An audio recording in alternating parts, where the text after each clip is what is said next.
horses have a really highly developed like cause and effect portion of their brain more than ours.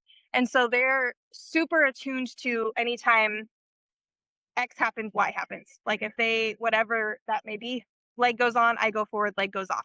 So this is where a lot of times horses get accused of being like, I want to make sure she's not on top of me if she spooks out whatever's over there.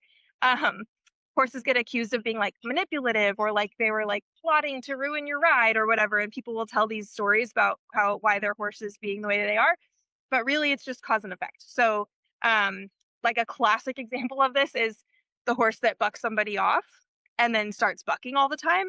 It's not because the horse is like, haha, now I know how to get you off. It's just the horse went, oh, when I bucked, you got off and the ride ended. Maybe that's a way to short circuit this whole riding thing if I don't feel like it anymore. And it's a lot more pure than the way our human brains perceive it to be. It's not necessarily coming from any kind of malintent. It's just the horse is connecting those two things. So the purpose of explaining all of this is just to say timing is super important. And then the other thing is that horses naturally operate very rhythmically. So if you watch horses moving in nature, they'll tend to pick a rhythm and kind of maintain that. Like when you turn your horse out, they tend to kind of hold a steady rhythm. Or like excellent riders and sport horses, if you watch, they can like ride to the rhythm of a song, like very consistent, rhythmic.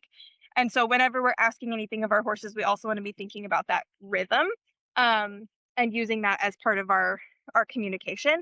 So instead of just going like holding pressure and asking, it's going to be more of a like press, press, press, press, and picking a rhythm that we like that is like attainable for our horse and asking for them to match that rhythm. And it's going to be the same with when we're walking and leading, or when we start working at Liberty, we're kind of setting a pace through our rhythm and timing.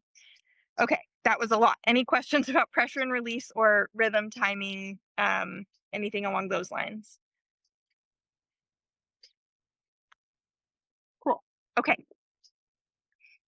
So the last thing I want to touch on really fast before we get into the fun stuff is basically how horses move. So I'm going to move her a little bit away so that you can see it. Let me know if you can't hear me when I get a little further away though, because I don't have my audio set up the way I wanted it. So basically, you see Olive pretty well there.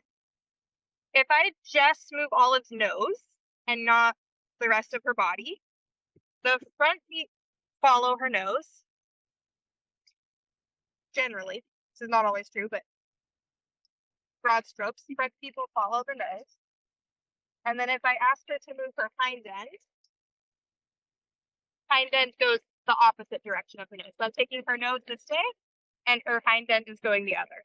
So really important to just understand in general. I like to think about our horses like this, not being afraid of this one. So if you can imagine, just imagine one end of this is a nose and the other is a tail. They bend in the same way. So nose goes this way, tail's going to naturally want to fling the other way. Nose goes this way, shoulder's naturally going to want to follow. So if you can kind of imagine that in our horses, that's going to help immensely with what we're learning next and also for the next few weeks. And then just your kind of homework for this week before next week is going to be to practice these isolations I'm about to show you. There's 3 of them. I think this hopefully is not totally new to most of you. So you're going to practice these, but also as you're doing it to really study how your horse is moving in response to what you're asking. And if they're responding with like some like clarity and like excitement, like they're like, oh yeah, this is a game and this is fun, or are they more like kind of you're like dragging them along through the exercise, and just kind of notice the quality as well as notice like when I push here, this foot moves, etc. So okay, I'm going to show you those 3.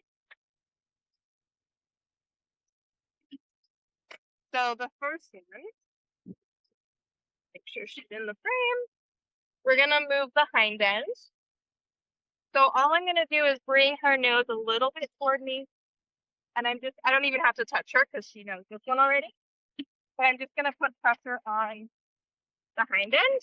And she did this beautifully. I want that front foot to like drill a hole in the ground. So the front foot shouldn't move.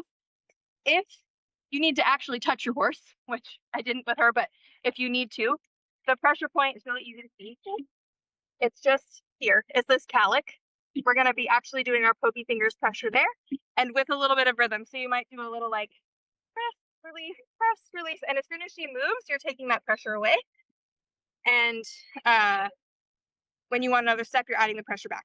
Another really important piece to all of this is when you do that, when you're done, you want to always go back and pet that area, because a lot of times where I see this kind of go wrong for people is they'll get really good at that and then they go to get on their horse and the horse keeps yielding away because the horse thinks that's what they're asking. So when you're practicing this, make sure that then you go back to like neutral body language and you're just like petting all over and being like, see, I can touch you everywhere. And that doesn't always mean something. Questions about that one, about moving the hind end? Cool. Okay. And different like schools of thought in groundwork will call that different things. It's either a turn on the forehand or yielding the hind end, yielding the haunches, or disengaging the hindquarters. They're all going to call it different things. And then one other thing just to note is if you have an English trained horse, and Olive luckily can do both, so I'm going to demonstrate here.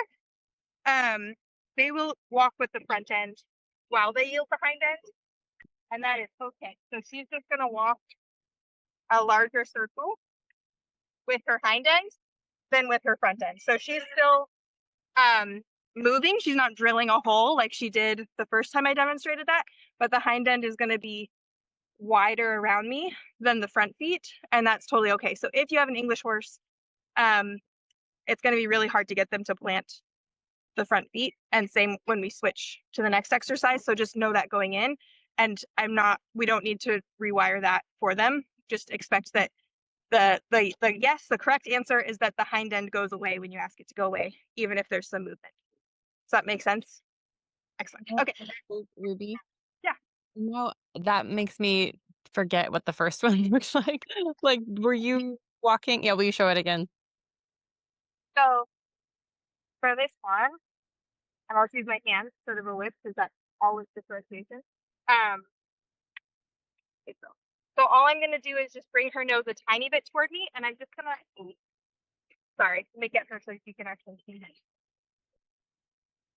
I'm just gonna put my pressure here.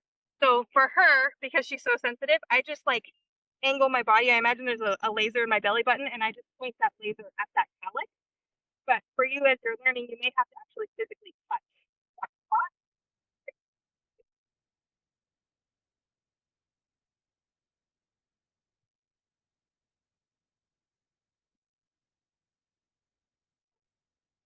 Hopefully, you could see the front feet didn't move through that, and the hind leg circled. Does that make sense? Yeah, it's kind of hard to see the difference, but I understand what you're saying. So the only difference is just in one, the front feet are also walking, and the other, the front feet are planting. I think most of your horses are going to do the planting version. So that's what you're going to look for is and at first it might just be a step. You might not do the whole entire circle right away. So it might just be, can you get